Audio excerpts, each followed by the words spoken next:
There are so many projects, launching every single day, and it's really important to have a specific set of, qualitative and quantitative metrics to go by to choose which are the right ones and which one will most likely, go back down to zero. Because the reality is, a lot of projects, I would say 90% of the coins out there right now will probably go to zero in the next 5 years. Yeah.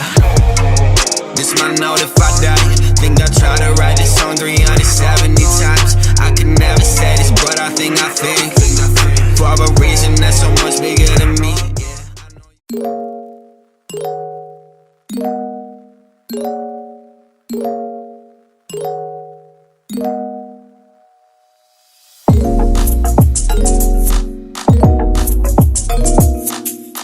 What is up, guys? We are heading out right now. I'm going to give a panel on blockchain cryptocurrencies at the Best U Expo down in Long Beach. So we're running there right now. It's a panel along with a lot of other experts in the field. My friends over from Blockchain Beach, Justin Wu, I believe the founder of District 0x, some other fund managers. So it's going to be really exciting. You're most likely going to see some footage from the actual panel, which I'm really excited for. And yeah, we're going to take it from there. So I'll see you then.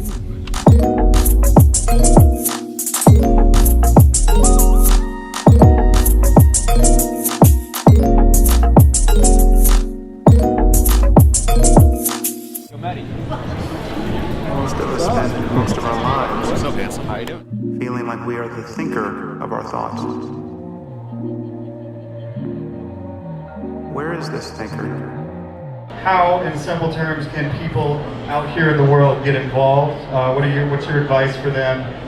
Easy ways to buy, things to do, so it's not complicated. Gotcha. I'll give an answer to my experience don't slap on my hands. So I think, for the average person, I would always recommend just find a way to get involved where a lot of people think, you have to go all in to try it out. So many times people thought, ooh, I think, Bitcoin is too expensive right now at 20,000. Then the very same people at 8,000, 5,000 tell me, oh, it's not going anywhere. I'm like, well, a month ago you wanted to get in at 20,000. Now it's too cheap for you. It's always too high, too high or too low. It's never the right time. So what I would say is, just even if it's an insignificant amount of money where you really can't make anything of it, but at least take that step, maybe make a Coinbase account, maybe try it out.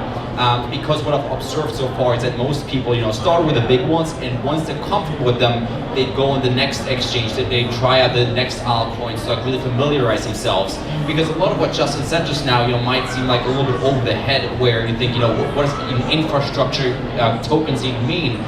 The way I could explain it is right now what's happening is we're not really building the apps yet. Right now we're still building, let's say, Windows versus iOS. Right, we're building the platforms whereupon we will build the programs.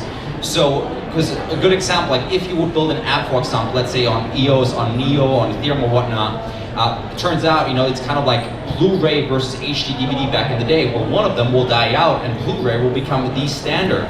So right now we're still in the phase where we're trying to figure out what will be the standard upon which, most apps, most sidechains and so on will be programmed.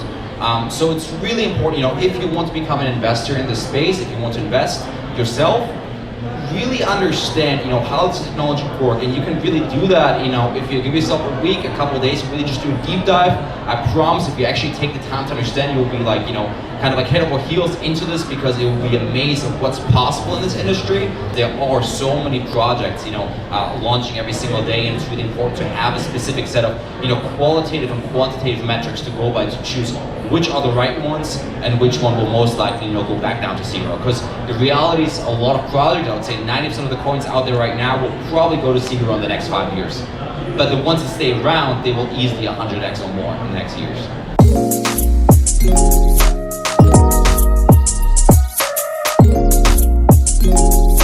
So how's everybody doing? Whoa. Yes. Whoa. So what are we doing here today, guys?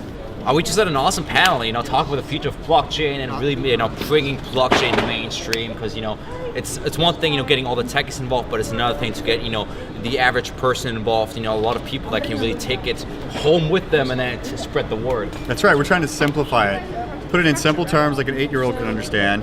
Instead of a public and private key, it's a password, username, and explain it where we remove the technical parts and you push a button and you distribute cryptocurrency. That's what we're doing. Blockchain technology and the bright decentralized future.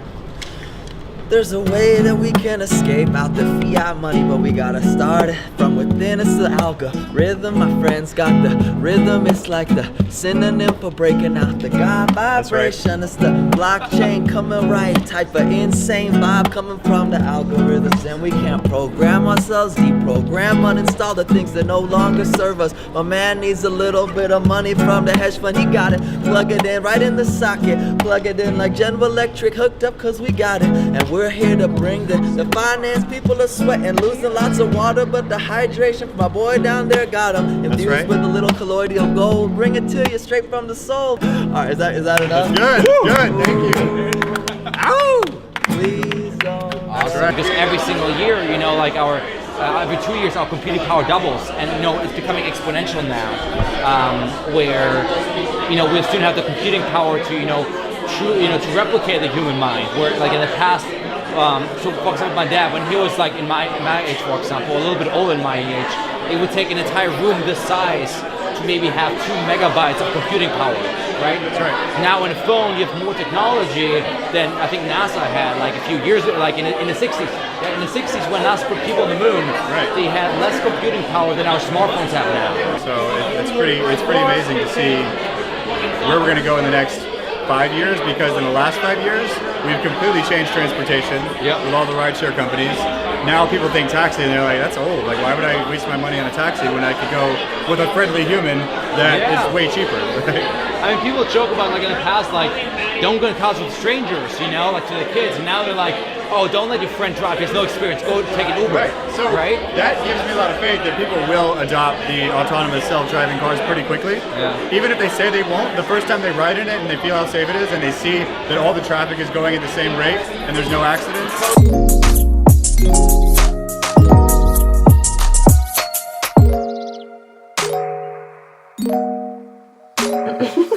What is up, guys? We just finished up the event. We're back here in Marina Del Rey. It was awesome. I think that the panel was really well received. I had a lot of people come up to me after asking questions, so they really loved it. Really look forward to like doing more of these type of events where I can, talk about crypto and like really make it more accessible to the masses, where people can actually understand it, because that is what we'll need in order to get mass adoption. So anyways, guys, it was an awesome event. Hope you enjoyed this vlog, and I'll see you next time. So right now we are heading out to Next Gen Summit LA. We'll be talking about everything from going for success at a young age, entrepreneurship, cryptocurrencies, blockchain. The big guns walking in. When I was in college, I always told myself I want to be able to do whatever I want to do by the time I graduate. So if you're ever going to make something happen, it's right now. At least right now, your odds are the best possible, because you have a lot more freedom to fail.